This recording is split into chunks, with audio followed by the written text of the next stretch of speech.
Hello friends, welcome to my channel smart study with Subodhraj. आइए दोस्तों, तो लाभ तथा हानि का ये दूसरा क्लास है। चलिए, पहला क्वेश्चन बहुत ही इंपॉर्टेंट है, ध्यान से देखिएगा तो समझ में आ जाएगा। है इजी क्वेश्चन लेकिन इंपॉर्टेंट है। एक व्यक्ति किसी वस्तु को 20% लाभ पर बेचता है। ये कंडीशन पहला है कि जितना रुपया में खरीदा उसे 20% लाभ पर बेचता है। अब क्या हुआ दोस्तों कि उसका मन हुआ कि वह 20% कम में खरीदता।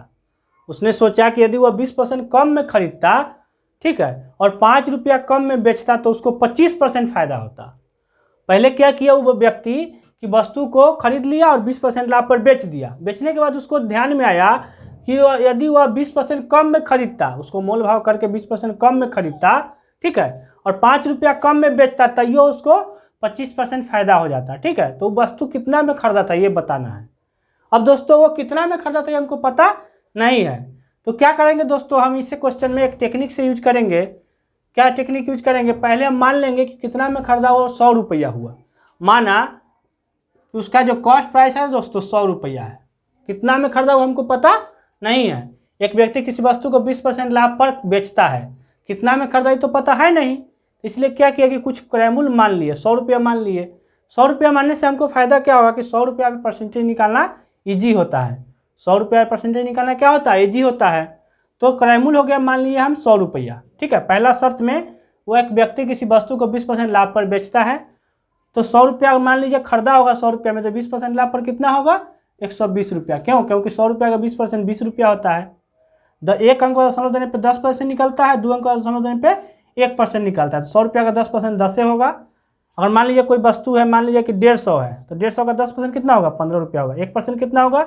1 रुपया 50 पैसा। ठीक है, तो इसका यूज कर सकते हैं। अगर दोस्तों 50% निकालना है, किसी चीज़ का 50% निकालना है, क्या करना होगा? 1/2 करना होगा। और 25% निकालना है तो 1/4। क्यों? क्योंकि 25 जो है 100 का 1/4 है। 12.5% निकालना है तो 1/8, क्योंकि 12.5 जो है कितना है? 1/8 है 100 का। ठीक है, मान लीजिए कि 280 का 25% निकालना है तो कितना होगा? 280/4 हो जाएगा। अगर 50% निकालना है 280/2 हो जाएगा। अगर 12.5% निकाला 280/8 हो जाएगा। ठीक है, चलिए इसको बाद में ये तो समझ लिए। अब ये इस पे आते हैं। तो क्या हुआ कि मान लिए हम कि उसका क्रयमूल्य 100 रुपया था, 20% उसको लाभ हुआ। पहला कंडीशन देखना है कि वह व्यक्ति जो है पहले बेच दिया 20% लाभ पर वस्तु। कितना में खरीदा ये पता नहीं था, इसलिए हम क्या किया 100 मान लिया, क्योंकि 100 पर परसेंटेज निकालना आसान होता है। 100 रुपया में खरीदा और 20% लाभ पर उसको बेच दिया। 100 रुपया की चीज़ 120 में उसका बिक गया है। ठीक है, 100 रुपया का वस्तु उसको 120 रुपया में बिक गया। अब बेचने के बाद वो क्या सोचा कि यदि वो 20% कम में खरीदता, बेच दिया, सामान खरीद लेता, उसको बेच दिया, उसके बाद क्या सोचता है कि यदि वह 20% कम में खरीदता। दूसरा शर्त में क्या है कि 20% कम में खरीदता, यानी कि 100 रुपया का जो वस्तु है वो कितना में खरीदता? वो जो 100 रुपया में खरीदा था वस्तु 20% कम में खरीदता तो कितना में खरीदता बताइए? 100 रुपया का 20%, एक अंक दशमलव देंगे 10, तो 100 रुपया का 10% 10 हुआ, तो 20% 20 होगा। क्योंकि 100 पर परसेंटेज निकालना बहुत ईजी होता है, सीधा होता है। जितना परसेंट का है उतना ही कम या अधिक कर देंगे। तो 100 रुपया का 20% कम कितना होगा? 100 रुपया का 20% 20 होता है। 100 रुपया का जितना परसेंट का उतना ही होता है। तो 100 रुपया का 20% 20 होता है, तो 20 कम कर दीजिए। तो उसके सोचने के अनुसार क्या हुआ दोस्तों कि 20% कम में खरीदता। जब बेच दिया सामान तो सोचता है कि यदि वह 20% कम में खरीदता तो कितना में खरीदता बताइए? 100 रुपया में जो खरीदा होगा, माना हुआ वैल्यू मान लीजिए, अगर वो 100 रुपया में खरीदता तो बाद में क्या सोचा कि 20% कम में खरीदते हैं तो कितना में खरीदता? 80 रुपया में खरीदता। ठीक है, तथा वह 5 रुपया कम में बेचता। दोस्तों यहीं पे लोग गलती करते हैं। अब क्या करते हैं कि पहले तो बेचा था, वो बेच दिया था 120 रुपया में, फिर सोचा कि वह 20% कम में खरीदता तो 80 रुपया में खरीद लेता। अगर वह 20% कम में खरीदता तो, और 5 रुपया कम में बेचता, तो दोस्तों लोग क्या करते हैं कि 120 में ही 5 घटा देते हैं, 115 कर देते हैं, जो कि गलत हो जाएगा। क्यों? क्योंकि ये जो 100 हम क्रयमूल्य माने हैं वह एक्चुअल में वैल्यू नहीं है। वस्तु का क्रयमूल्य कितना है वो हमको पता नहीं है, इसीलिए यहाँ पे जब ये एक्चुअल वैल्यू नहीं है तो ये भी एक्चुअल वैल्यू नहीं होगा, क्योंकि इसके परसेंटेज पर ही निकाले हैं, इसलिए ये भी एक्चुअल वैल्यू नहीं होगा। इसमें अगर 5 रुपया कम कीजिएगा तो हमारा काम गड़बड़ हो जाएगा। ठीक है दोस्तों, तो चलिए परसेंटेज में ठीक है, लेकिन ऐसे वैल्यू में अगर जाइएगा तो गलत हो जाएगा। अब दोस्तों आगे चलते हैं। 80 रुपया में खरीद लिया वो दूसरा शर्त में, तथा उसे 25% लाभ होता। कब? जब 20% कम में खरीदता और 5 रुपया कम में बेचता तो उसे 25% लाभ होता।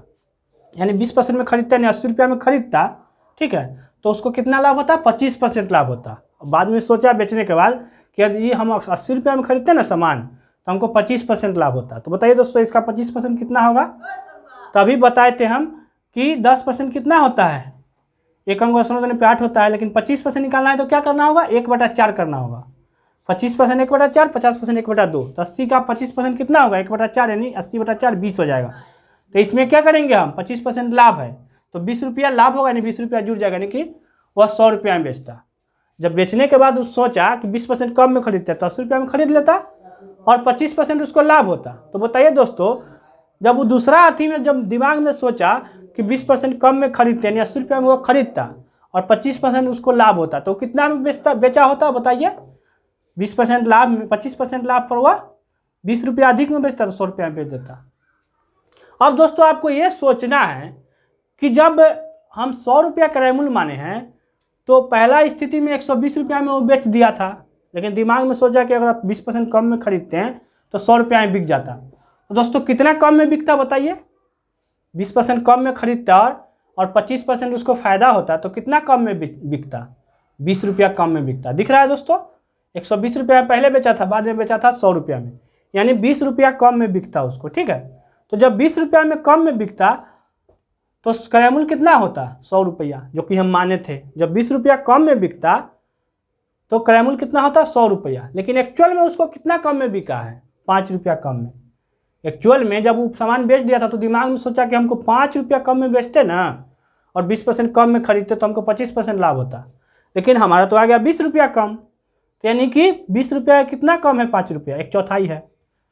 20 रुपया का 1/4 हो गया तो ये क्रय मूल्य भी क्या हो जाएगा 1/4 हो जाएगा, यानी कि उसका क्रय मूल्य कितना रहा होगा 25 रुपया रहा होगा। ठीक है दोस्तों, उसका क्रय मूल्य कितना रहा होगा 25 रुपया रहा होगा। जो 20 रुपया कम हुआ तो क्रय मूल्य 100 रुपया रहा होगा, 1/4 हो गया जब अंतर, तो क्रय मूल्य कितना हो गया 1/4 हो गया। आप चाहे तो इसको रख के भी देख सकते हैं, आपको बता देते हैं, आप रख के देख लीजिए। उसको अगर क्रय मूल्य रहता है 25 रुपया, ठीक है दोस्तों, अब रख के देख सकते हैं, एकदम हम प्रूफ कर देंगे इसको।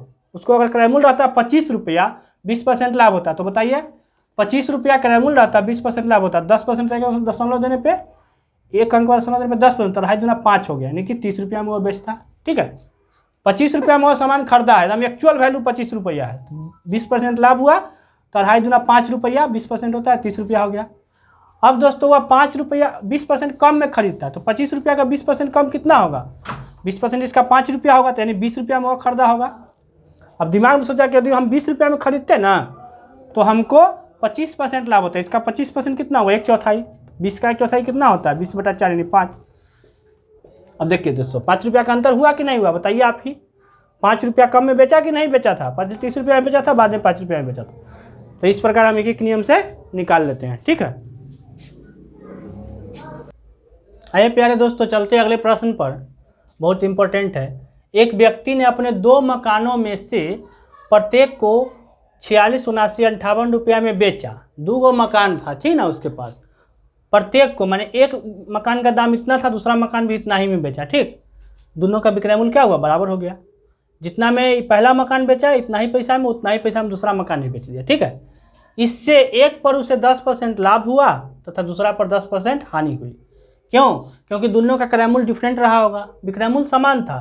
2 मकानों में से प्रत्येक को इतना रुपया में बेचा, यानी कि एक का दाम इतना है, फिर दूसरा का भी दाम उतना ही था बेचने का, जितना में पहला बेचा उतना में दूसरा बेचा, लेकिन क्रय मूल्य डिफरेंट रहा होगा। इसी कारण क्या हुआ कि पहला पर 10% का लाभ हो गया और दूसरा पर 10% का हानि हो गया।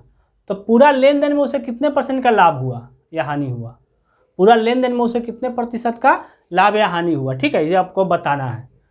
तो पूरा लेन देन में, क्योंकि वो एक ही व्यक्ति था जिसका दोनों मकान था, दोनों को समान पैसा में बेचा है, लेकिन क्रय मूल्य अलग होने के कारण एक पर क्या हुआ 10% का हानि हो गया, एक पर 10% का लाभ हो गया। तो उसको पूरा मिला करके कितना लाभ या हानि हुआ परसेंटेज, ये आपको बताना है। ठीक है, चलिए दोस्तों 2 शर्त होता है। पहला शर्त क्या है कि जब क्रय मूल्य बराबर हो तथा लाभ प्रतिशत और हानि प्रतिशत आपस में बराबर हो तो न लाभ होगा न हानि होगा। पहला शर्त के अनुसार कि यहाँ पे क्या है, विक्रय मूल्य बराबर है ना, लेकिन पहला शर्त में हम बता रहे हैं कि जब क्रय मूल्य बराबर हो तो न लाभ होगा न हानि होगा।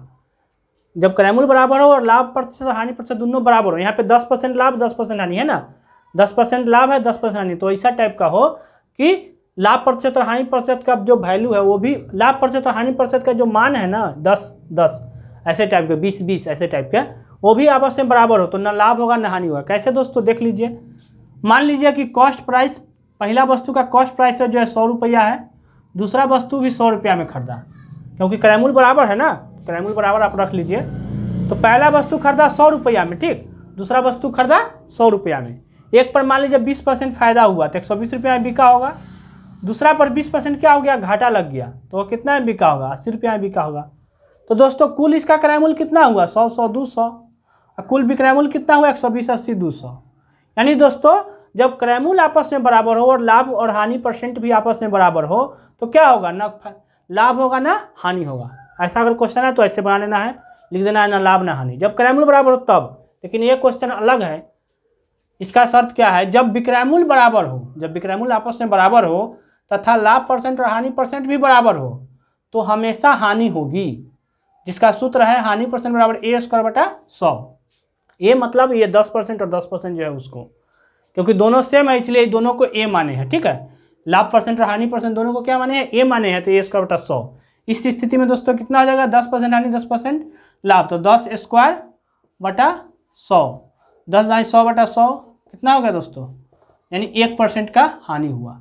अब दोस्तों इसको प्रूफ करना है आपको कि जब विक्रयमूल्य बराबर होता है तो हमेशा हानि क्यों होता है, और उसका सूत्र a²/100 जो होता है, तो ये a²/100 सही है या नहीं है, ठीक है। इससे जो मान निकलता है हमारा सही है या नहीं है। तो हम बेसिक से आते हैं, जब विक्रयमूल्य बराबर होना चाहिए, ठीक है दोस्तों। चलिए दोस्तों कॉस्ट प्राइस इधर रख लीजिए, आपको क्या रख लीजिए, कॉस्ट प्राइस, अच्छा कॉस्ट प्राइस रख लीजिए, इधर सेलिंग प्राइस रख लीजिए, ठीक। पहला स्थिति में कॉस्ट प्राइस कितना है दोस्तों, मान लीजिए कि यहाँ पे क्या है कि विक्रयमूल्य बराबर है, क्या कर रहा है कि विक्रयमूल्य जब बराबर हो और लाभ परसेंट और हानि परसेंट बराबर हो तो सेलिंग प्राइस, मान लीजिए विक्रयमूल्य बराबर है ना, तो पहला कंडीशन में मान लीजिए कि सेलिंग प्राइस 72 है, दूसरा कंडीशन में भी सेलिंग प्राइस 72 है। यहाँ दोस्तों 72 लिए क्योंकि 72 पे ये निकल जाएगा आसानी से, कॉस्ट प्राइस एकदम अच्छा निकल जाएगा, इसलिए हम 72 लिए सेलिंग प्राइस। शर्त यह है कि विक्रयमूल्य आपस में बराबर होना चाहिए, ठीक है। तो विक्रयमूल्य मान लिया कि पहला भी मकान जब 72 रुपये में बिका होगा, दूसरा मकान भी 72 रुपये में बिका होगा। तो दोस्तों मान लीजिए कि दोनों पर 20-20%, एक पर 20% लाभ हुआ, एक पर 20% का हानि हुआ, तब क्या होगा, 72 रुपये में बिका था सामान, इस पर 20% मान लीजिए पहला मकान में 20% का लाभ हुआ, दूसरा मकान में 20% का हानि हुआ। तब दोस्तों बताइए जब परसेंटेज दिया हो और विक्रयमूल्य दिया हो तो क्रयमूल्य कैसे निकालते हैं, 100 के साथ रखते हैं विक्रयमूल्य को, 100 × 72 और 20% लाभ है तो 120 हो जाएगा, ठीक है ना दोस्तों। कैसे करते हैं फिर से देख लीजिए, सेलिंग प्राइस रखते हैं, उसमें 100 से गुना करते हैं और नीचे जो है क्या करते हैं, 20% लाभ है तो 100 में 20 जोड़ देंगे तो 120 हो जाएगा। तो यहाँ पे 72 है दोस्तों, काटिए दोस्तों, 0 0 कट गया, 12 × 72, 10 × 60 रुपया में, यानी 60 रुपया में सामान खरीदा था और बेचा कितना है, 72 रुपया में। देखिए ऐसे भी देख लीजिए तो 10% 6 होता है तो 20% 12, 72 रुपया में बिक गया, 20% फायदा हुआ ना। अब दोस्तों दूसरा में भी 72% का 72 रुपया में बिका है दूसरा सामान भी, लेकिन उसमें क्या कंडीशन हम कर देते हैं कि उसमें 20% का घाटा हो गया है, एक पर 20% का लाभ कर दिए हैं और एक पर 20% का हानि कर दिए हैं। चलिए दोस्तों, तो 72 रुपया जब बेचा है तो सेलिंग प्राइस के साथ हमेशा 100 होता है और यहाँ पे 20% माइनस कर देते हैं, क्यों, क्योंकि हानि हुआ है 20%, मान लेते हैं कि 20% हानि हुआ है, तो 20% हानि होने पर क्या होगा, 100 में से 20 घट जाएगा, 80 हो जाएगा। अब दोस्तों इसमें क्रयमूल्य क्या होगा, 20 × 4 = 80, 20 × 5 = 100, 4 से कट गया 72, 18 मरतबा, 18 × 5 = 90, यानी दोस्तों वो सामान जो है 90 रुपया में खरीदा होगा, 90 रुपया में खरीदा होगा तभी तो 20% कम करने पर 72 रुपया में बिका होगा। 90 रुपया का 20% कितना होगा, 10% 9 होगा तो 20% 18, तो 90 में से 18 कटेगा 72 रुपया। ठीक है दोस्तों, यहाँ तक समझ गए होंगे। हम क्या किए हैं कि शर्त के अनुसार विक्रयमूल्य बराबर लिए हैं, ठीक है, कितना लिए, 72 लिए हैं, हम 100 नहीं लिए क्योंकि 100 पर थोड़ा अति हो जाता है, डिफिकल्ट हो जाता है क्रयमूल्य निकालना, तो 72 लिए हैं, 72 पहला का भी और दूसरा का भी 72, दोनों का 72 रुपया में बिका है। तो क्रयमूल्य कितना रहा होगा, जो कि 20% इसको लाभ हुआ। लाभ जो है दोस्तों इसमें है 20% लाभ है, प्लस कर देते हैं, इसमें 20% हानि है, ठीक है, इसमें 20% हानि है, इसमें 20% लाभ है, तो 60 रुपया का रहा होगा सामान, क्यों, क्योंकि 60 रुपया का 20% 12 रुपया होता है, 72 रुपया में बिक गया। दूसरा में 20% हानि था तो क्रयमूल्य कितना रहा होगा, 90 रुपया रहा होगा, क्योंकि 90 रुपया का 20% 18 होता है, तो 72 रुपया में बिक गया। अब दोस्तों कुल क्रयमूल्य कितना होगा, 60 और 90 150, और कुल विक्रय मूल्य कितना होगा 72,144। अब दोस्तों उसको जो है 150 रुपया में वो पूरा खरीदा था, दोनों जो है सामान जो है 150 रुपया में खरीदा था और बेचा कितना में, दोनों मिला करके 144 रुपया में। तो 150 रुपया में खरीदा था, 144 रुपया में बेच दिया। तो 150 माइनस 144 कितना हो दोस्तों, 6 रुपया का उसको घाटा लग गया। तो 6 रुपया जो है दोस्तों जो घाटा लगा वो 150 का कितना है, 150 का 6 रुपया कितना है बताइए। 150 का 10% 15 होता है, 1% कितना होगा 1.5 रुपया। 150 का 1% यानी 2 अंक दशमलव दीजिए, तो 1.5 रुपया हुआ कितना, 1.5 रुपया हुआ 1%। 1.5 रुपया 1% तो 3 रुपया 2%, तो 3 दूना 6, 2 दूना 4 हो गया। यानी किसका कितना हो जाएगा 1.5 रुपया हुआ 1%, तो 1.5 दूना 3, तो 2% हो गया 3 रुपया, तो 4% कितना हो जाएगा 6 रुपया। तो 6 रुपया जब हुआ 4% हुआ, 6 रुपया कितना हुआ 4%। इस सूत्र पर आप देखिए करके, अगर 20% का लाभ और 20% का हानि तो कितना होता है, 20 से 400/100 आ गया दोस्तों 4% हानि। इस शर्त में अगर इस सूत्र पर लगाते हैं तो 20 से 400/100 4% हानि। तो हमेशा क्या होता है दोस्तों, हानि ही होता है। ठीक है यार दोस्तों, चलते अगले प्रश्न पर। ये बट्टा वाला क्वेश्चन है। 3 क्रमागत बट्टा 30%, 20% और 10% के समतुल बट्टा बताना है। 3 गो बट्टा है। जब कोई दुकानदार के यहाँ जाते हैं तो उस पर कुछ मूल्य लिखा होता है जिसको बोलते हैं अंकित मूल्य। ठीक है दोस्तों, तो जिस पे वो मूल्य लिखा होता है उसी पे वह कुछ बट्टा देता है, डिस्काउंट देता है। ठीक है, तो क्या होता है कि समय के अनुसार जब वस्तु पुराना होता है तो दुकानदार जो है डिस्काउंट देता है। कभी कभी त्यौहार के मौसम पे डिस्काउंट देता है। तो क्या हुआ, मान लिया कि वस्तु पुराना हो गया 30% डिस्काउंट दे दिया, फिर कुछ और अति हुआ पुराना 20% दे दिया डिस्काउंट, फिर मान लिया त्यौहार आ गया 10% और दे दिया, तो उसको कुल मिलाकर कितना समतुल बट्टा जो है देना पड़ा। ठीक है ग्राहक को। तो इसको समतुल बट्टा का कैसे निकालेंगे, इसके लिए एक सूत्र याद रखिए दोस्तों, A plus B plus minus AB/100। बट्टा यानी जब भी कोई दुकानदार जो है बट्टा देता है तो क्या होता है, वो निगेटिव परसेंटेज होता है। मान लीजिए 100 रुपया का सामान है तो 10% बट्टा दिया, यानी कि उसका 10% उसको कम करना पड़ेगा वस्तु में, यानी कि 10% बट्टा देना मतलब क्या होता है -10%। जैसे कोई सामान का दाम बढ़ा देगा 10% तो क्या होगा +10% होगा। तो डिस्काउंट जब देता है तो वस्तु का दाम क्या होता है, घटता है, यानी कि निगेटिव परसेंटेज होता है। बट्टा मतलब निगेटिव परसेंटेज। जैसे 30% बट्टा दिया यानी 100 रुपया पे वो 30% कम किया है। ठीक है, तो 70 रुपया हो जाएगा। ठीक है, तो यहाँ पे A + B plus minus AB/100। तो ये बट्टा जो है दोस्तों, ये 2 क्रमागत बट्टा के लिए सूत्र है। ठीक है, 2 क्रमागत बट्टा के लिए सूत्र है। यहाँ पे प्लस माइनस क्यों है, तो मान लीजिए कि ये बट्टा है, निगेटिव होता है ना, तो निगेटिव कभी कभी क्या होता है कि बट्टा न देकर कभी कभी दाम अगर बढ़ा भी दिया तो इस सूत्र से आप निकाल सकते हैं। चलिए दोस्तों पहले बनाते हैं, उसके बाद आपको खुद फॉर्मूला समझ में आ जाएगा। 2 क्रमागत बट्टा के लिए सूत्र है, क्योंकि यहाँ पे A और B दुइये को टर्म है ना। तो अगर मान लीजिए 2 क्रमागत बट्टा सिर्फ 30% और 20% रहता तो कैसे निकलता, A बराबर हो जाता 30%, लेकिन ये निगेटिव टर्म है तो -30% हो जाएगा। ठीक है, B बराबर 20% तो -20% हो जाएगा। A का मान 30%, तो 30% बट्टा देना निगेटिव टर्म होता है ना। जब कोई बट्टा देता है 30% कम हुआ ना वस्तु का दाम, तो -30%, B हो गया -20%। ठीक, यहाँ पे प्लस माइनस क्यों लिखा गया है कि दोनों प्लस है, तो A भी प्लस B भी प्लस। मान लीजिए -30 गुने -20 तो क्या होगा, माइनस माइनस प्लस होगा। यहाँ पे मान लीजिए वो पॉजिटिव रहता +30 और -20 तो क्या होता, प्लस गुने माइनस माइनस हो जाता है यहाँ पे, इसलिए दोस्तों यहाँ पे प्लस माइनस दिया था। तो जब दोनों निगेटिव है तो क्या होगा, गुणनफल क्या होगा, माइनस गुने माइनस क्या होता है, प्लस होता है, माइनस गुने प्लस क्या होता है, माइनस होता है। ठीक है, तो यहाँ पे दोनों निगेटिव है तो माइनस माइनस क्या होगा, प्लस होगा। 30 गुने 20/100 तो -30 और -20 कितना हुआ, -50 हुआ।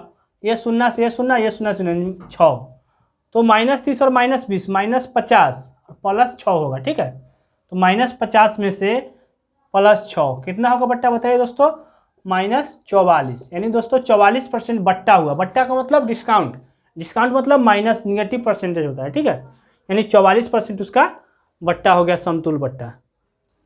अब दोस्तों यहाँ पे सिर्फ 2 बट्टा नहीं है, 3 बट्टा है ना, एगो 30%, एगो 20%, एगो 10%।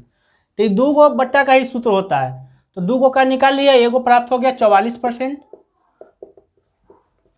अब ए को तीसरा है 10%, तो इसको क्या करते हैं, इसको ए मान लेते हैं और बी को मान लेते हैं 10%, ठीक, -10% होगा। तो कैसे बनेगा दोस्तों बताइए, फिर ये यही वाला सूत्र यूज करेंगे, -44% -10%, दोनों माइनस है तो यहाँ पे प्लस हो जाएगा, 44 गुने 10/100, 10 250 हो गया, 10 से 404 हो जाएगा यहाँ पे, ठीक है। तो -44 और -10 कितना होगा, -54 हो जाएगा, ये प्लस है ना, -54 में से प्लस 4.4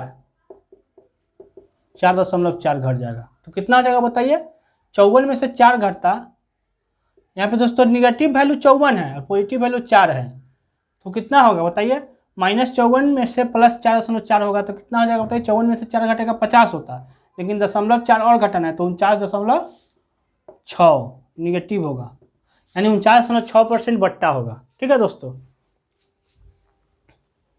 आइए दोस्तों चलते हैं अगले प्रश्न पर। यह समझ गए होंगे, अगर इसको ज़्यादा दिक्कत है ना इसमें तो आप क्या कीजिए, बट्टा को पॉजिटिव ही रहने दीजिए, अगर ज़्यादा दिक्कत है तो आप पॉजिटिव वाला सूत्र यूज कर सकते हैं, ए प्लस बी, और बट्टा पॉजिटिव मानते हैं तो A plus B minus A B बटा 100। अगर आपको निगेटिव से झंझट लगता है, बट्टा खाली बट्टा के लिए अगर आपको निगेटिव से झंझट लगता है तो इसको अगर पॉजिटिव मानेंगे तो पॉजिटिव माइनस ए बी बटा 100, तो आपको पॉजिटिव डिस्काउंट को पॉजिटिव अगर समझते हैं तो आपको अगर माइनस से झंझट लगता है तो आपको पॉजिटिव में ही बट्टा आ जाएगा, ए प्लस बी माइनस ए बटा 100, तो यहाँ पे 30 + 20 50, -30 गुने 20/100 तो 6 हो जाएगा, 50 - 6 44 आ जाएगा, ठीक है। अब 44 और प्लस 10 54 माइनस 54 में से कितना घट जाएगा, 44 गुने 10/100 तो 404, 54 में से 404 घट जाएगा, 406 आ जाएगा, ठीक है।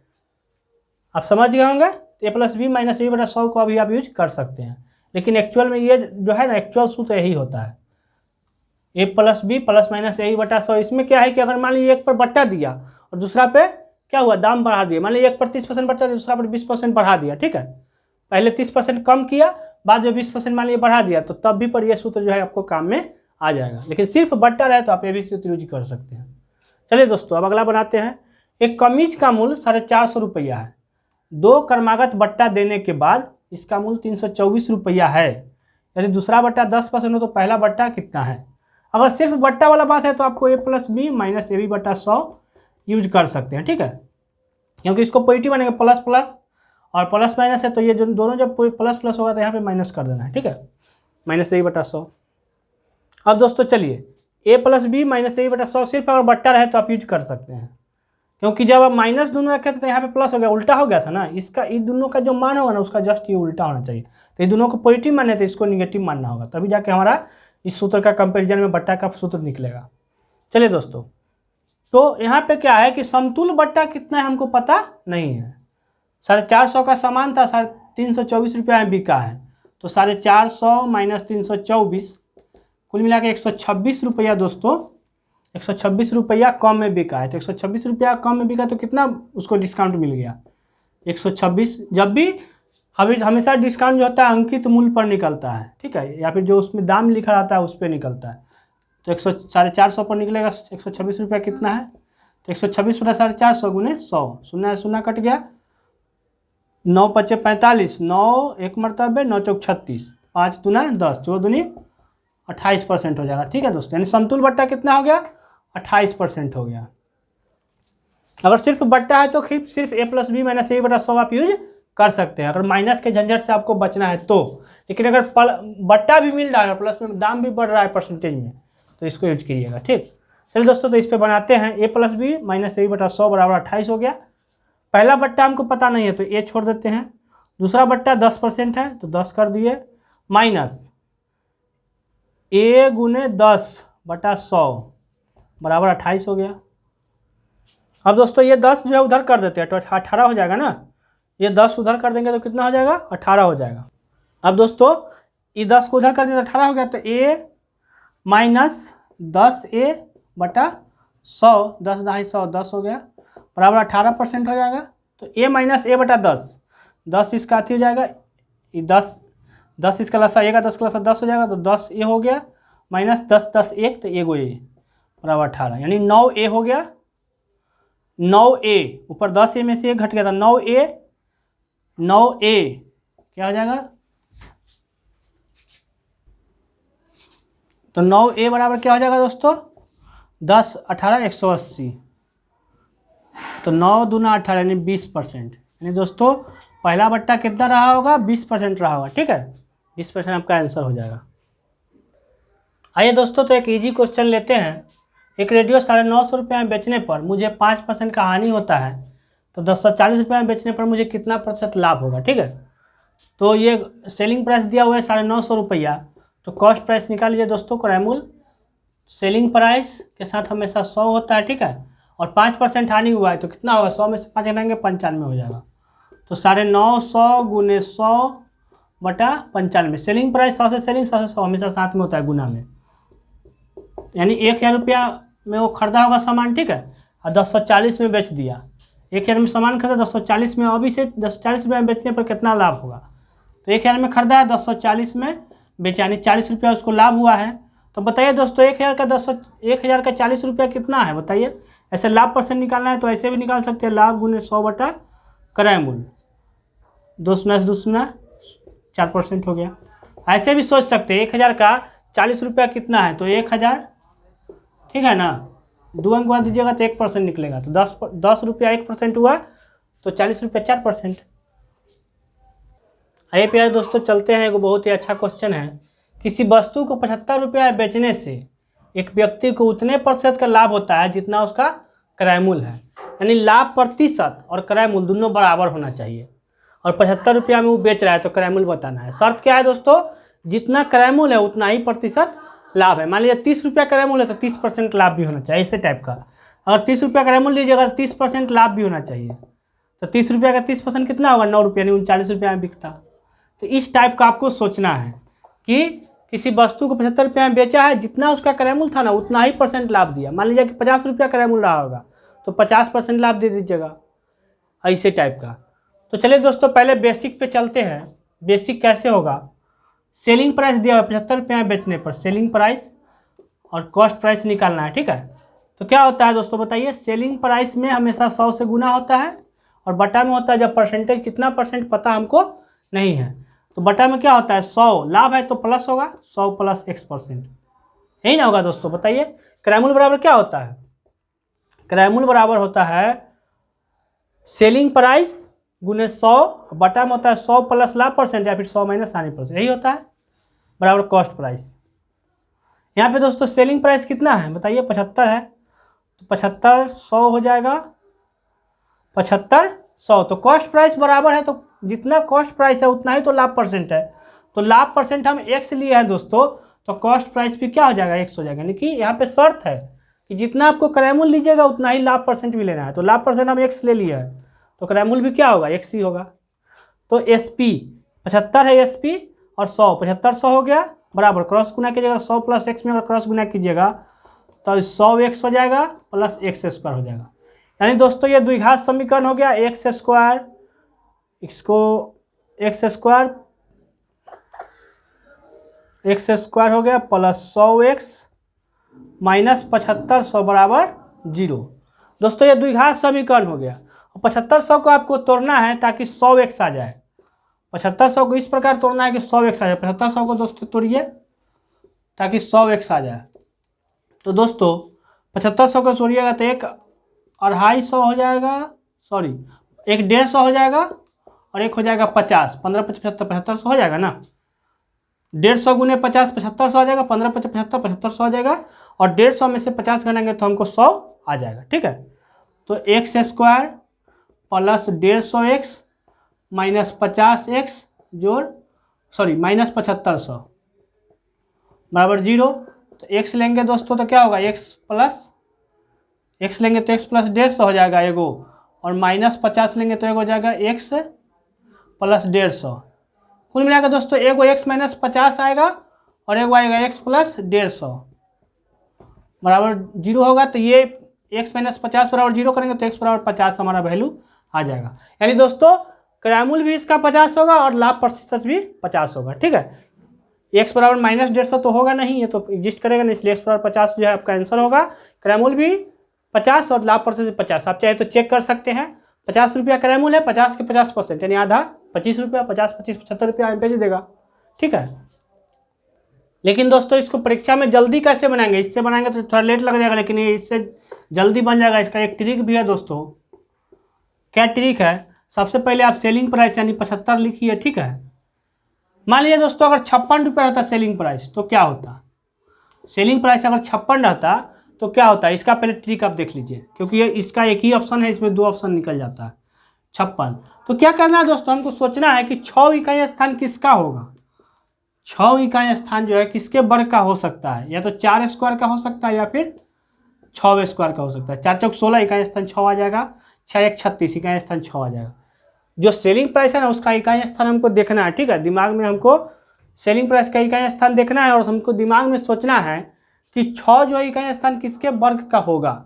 तो 4 के स्क्वायर हो सकता है या फिर 6 के स्क्वायर हो सकता है, या तो 4 के स्क्वायर होगा या फिर 6 के स्क्वायर होगा। 4 चौक 16 इकाई स्थान 6 हो जाएगा, 6 36 इकाई स्थान 6 हो जाएगा।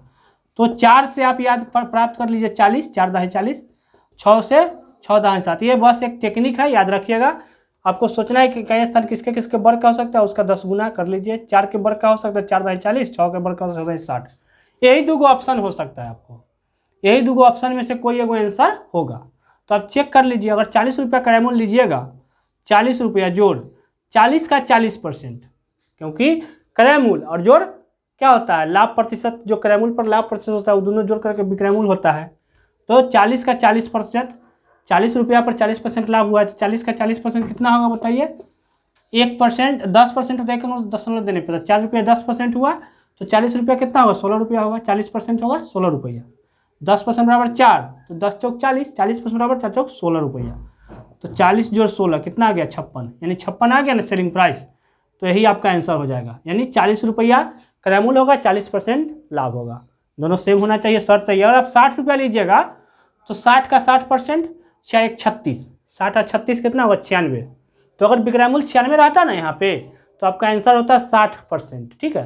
क्रयमूल्य भी 60 और परसेंटेज भी 60%, ठीक है। लेकिन यहाँ पे 56 है, तो दुइये को देवे करेगा दोस्तों क्वेश्चन में, या तो 56 देगा या फिर 96 देगा। अगर 56 दिया तो 40 आंसर होगा, 60 होगा कब आंसर, जब 96 रहता है सेलिंग प्राइस। तो यहाँ पे 56 है तो आंसर क्या हो जाएगा, 40 हो जाएगा। अब दोस्तों ये जो क्वेश्चन है उसके मायने में सोचिए। 5, तो 5 किसका वर्ग होता है, 5 स्क्वायर का ही होता है। 50, दूसरा तो कोई है भी नहीं ऑप्शन। तो 5 दहाई 50, ये तो एक को ही है। सिर्फ 75 ही क्वेश्चन में दे सकता है कि वस्तु 75 रुपया बेचने से जितना क्रयमूल्य होगा उतना ही परसेंट लाभ होगा। तो 50 रुपया क्रयमूल्य होगा और 50 का 50% यानी आधा 25 रुपया, यानी 75 रुपया में बेच देगा। लेकिन इसमें 2 क्वेश्चन बन सकता है। वो कह सकता है कि 56 रुपया बेचने पर जितना क्रयमूल्य होगा उतना परसेंट लाभ होगा, या फिर 96 रुपया बेचने पर जितना क्रयमूल्य होगा उतना परसेंट लाभ होगा। तो अगर 56 रुपया होगा 40 रुपया आंसर, 40% आंसर होगा, और 96 रुपया होगा 60% आंसर होगा, ठीक है। आइए दोस्तों चलते हैं एक और इजी क्वेश्चन पे। एक वस्तु का विक्रयमूल्य इसके क्रयमूल्य का 4/3 गुना है, तो उसका लाभ प्रतिशत कितना है। क्या कर रहा है कि विक्रयमूल्य जो है ना दोस्तों, सेलिंग प्राइस जो है क्रयमूल्य का 4/3 है, यानी कॉस्ट प्राइस का 4/3 है, ठीक। सेलिंग प्राइस जो है कॉस्ट प्राइस का 4/3 है, यानी ये 3 इधर जाएगा तो 3 गुने सेलिंग प्राइस बराबर 4 गुने कॉस्ट प्राइस। अब दोस्तों इसमें बराबर में क्या होता है, सामने वाला होता है वैल्यू, क्योंकि सेलिंग प्राइस तो 3 हो नहीं सकता, 3 तो गुना में है ना सेलिंग प्राइस की। इसलिए क्या होता है, सेलिंग प्राइस बराबर में जो होता है सामने वाला, सेलिंग प्राइस 4 हो जाएगा, कॉस्ट प्राइस 3 हो जाएगा। याद रखिएगा, जब भी दोनों का गुणांक में हो, गुणांक में और तो बराबर में सामने वाला वैल्यू होता है। इसमें भी कुछ गुना हो, सेलिंग प्राइस में भी और कॉस्ट प्राइस में, ऐसा कोई भी वैल्यू हो। जैसे मान लीजिए कि 5 गुने ए बराबर 8 गुने बी, तो ये ए बराबर 8 और बी बराबर 5 होता है। ये ऐसा रूल होता है, क्योंकि ए बराबर 5 हो नहीं सकता है, ये तो गुना में है ना, 5 के गुना में है ये, है ना, इसलिए नहीं हो सकता। तो यहाँ पे कॉस्ट प्राइस हो जाएगा दोस्तों 3 और सेलिंग प्राइस 4 हो जाएगा। क्या पूछा, उसका लाभ प्रतिशत पूछ रहा है, तो लाभ क्या होगा, सेलिंग प्राइस में से कॉस्ट प्राइस घटेगा 1, तो क्या होता है 1 रुपया लाभ हो गया, 3 रुपया में खड़ा था 4 रुपया में बेच दिया, 1 रुपया लाभ होगा। तो लाभ प्रतिशत क्या होता है, लाभ गुने 100 बटा क्रयमूल्य, क्रयमूल्य 3 है तो 100/3 यानी 33.1/3%। दूसरा दोस्तों ऐसे भी सोच सकते हैं कि जिसके बाद का लगा हो ना वही होता है नीचे वाला, क्रयमूल्य का 4/3 गुना, तो जिसके बाद का लगा होता है, क्रयमूल्य के बाद का लगा हुआ है ना, तो वो नीचे वाला मान लेते हैं। जिसके बाद का लगा होता है उसको नीचे वाला मान लेते हैं, यानी कि क्रयमूल्य हो गया 3, तो विक्रयमूल्य क्या हो जाएगा, 3 का 4/3, तो 4 हो जाएगा, विक्रयमूल्य 4 हो जाएगा। ऐसे भी आप सोच सकते हैं, जिसके बाद का लगा होता है उसको नीचे वाला मान लेते हैं, तो 3 का 4/3। इससे क्या होता है कि ऊपर वाला विक्रय बाद जो पहले वाला प्राप्त हो जाता है, ये वाला। तो ऐसे भी सोच सकते हैं सर 33% हो जाएगा आंसर। 33% 3% होगा। तो दोस्तों आज के क्लास में इतना ही, तब तक के लिए नमस्कार, जय हिंद, जय भारत।